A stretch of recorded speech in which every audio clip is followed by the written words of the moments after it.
Unusual DNA sequence structure palindrome.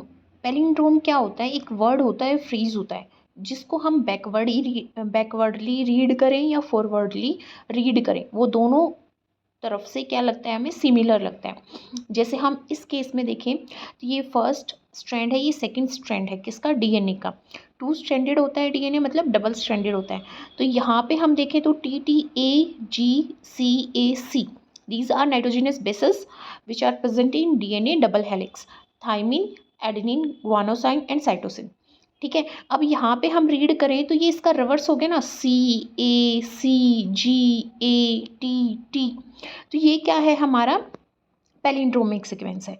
इस तरह का पैलिंड्रोमिक सीक्वेंस जो डबल स्ट्रैंडेड न्यूक्लिक एसिड में होता है और इन्वर्टेड रिपीट, इसमें हमारे क्या है? इन्वर्टेड रिपीट्स है। किसके रिपीट्स हैं? बेस पेयर्स के। तो ये सिमेट्री टू फोल्ड सिमेट्री कहलाती है।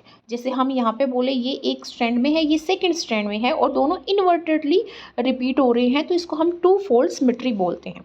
ये जो सीक्वेंस होता है, इस तरह का टू फोल्ड सिमेट्री वाला जो सीक्वेंस होता है पैलिंड्रोमिक सीक्वेंस, वो सुपर इम्पोज्ड हो सकता है। अगर मैं इसको 180 डिग्री रोटेट कर दूं हॉरिजॉन्टल एक्सिस के अगेंस्ट, इस हॉरिजॉन्टल एक्सिस को अगर मैं 180 डिग्री से रोटेट कर रही हूँ, तो ये टी कहाँ पे आ जाएगा? यहाँ पे। ये टी कहाँ पे आ जाएगा? यहाँ पे। ये ए यहाँ पे आ जाएगा, जी यहाँ पे आ जाएगा, सी आ जाएगा और ए आ जाएगा। ठीक है, तो ये क्या होगा? हमारा 180 डिग्री रोटेट करने से सुपर इम्पोज हो जाएगा, एक दूसरे के ऊपर सिमिलर हमारे सीक्वेंस आ जाएंगे। That's why I am saying super imposed. और जो ये नीचे वाला जो हमारा रिपीट है, इसको हम माइनर रिपीट बोलते हैं, इसको मेजर रिपीट बोलते हैं। It has a symmetric sequence, और वो सिमेट्रिक सीक्वेंस है किसमें? ईच स्ट्रैंड में। अगर मैं इस स्ट्रैंड की बात करूँ तो इसमें TTAGCAC है।